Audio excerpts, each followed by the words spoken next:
มาเฮ็ดป้อมยามกันต่อสำหรับตอนนี้เขาจะมาใส่ท็อปปิ้งพื้นทุกคนก็ไปที่ floor level แล้วก็เข้าไปที่ structure floor structural แล้วก็เข้าไปที่ family ที่ว่าเขาสร้างไว้นั่นเองเขาจะใส่พื้นคอนกรีตท็อปปิ้งเนาะหนา50มิลลิเมตรหลังจากนั้นเขาก็คลิกเข้าไปปุ๊บคลิกเข้าไปที่เส้นอยู่ที่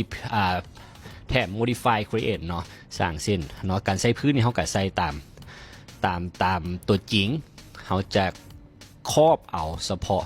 แผ่นพื้นที่เราจะมาท็อปใส่แผ่นพื้นสำเร็จรูปหันเนาะจะบอขอบใส่เสาเด้อเฉพาะแผ่นพื้นสำเร็จสำเร็จรูปเนาะทั้งขอบน้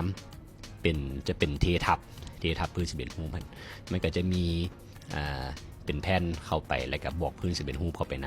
ำเขาก็ขอบเอาให้มันมืดเนาะแล้วก็กดติ๊กถือปุ๊บมันก็จะขึ้นมาประมาณนี้เห็นปะมันจะบ่ถึงระดับปานไหนเขาจะมาปรับ high offset ปรับ high offset ขึ้นไปเป็น 0.1 เซน0.1 เซนปุ๊บมันก็จะยองขึ้นอยู่ที่แผ่นพื้นสำเร็จรูปเฮาประมาณนั้นเนาะอันนี้ก็เป็นวิธีการใส่แผ่นพื้นสำเร็จรูปง่ายๆผู้ใดสนใจเฮียนแต้มเฮือนเต็มรูปแบบเฮือนหลัง2ชั้น3ชั้น1ชั้นสำเร็จรูปก็สามารถสมัครเฮียนน้ำจานจอกได้เฮียนคณะศาสตร์ปัด6หัด8อันนี้เขามาปรับขอบ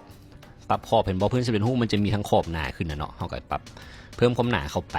เพื่อเวลาเขาคิดไล่ปริมาณเบตงมันจะถูกต้องเนาะอันนี้ปรับขอบจะหนากว่าปกติเพราะขอบมันจะเป็นวักลงมาดิเนาะอย่าลืมกันแล้วกันเพื่อสนใจเฮียนแต้มโครงสร้างถาปัดไฟฟ้าน้ำป่าที่ต่อจานจอกได้ที่คณะถาปัดเฮียนบุฟเฟ่อลิมิตเนาะ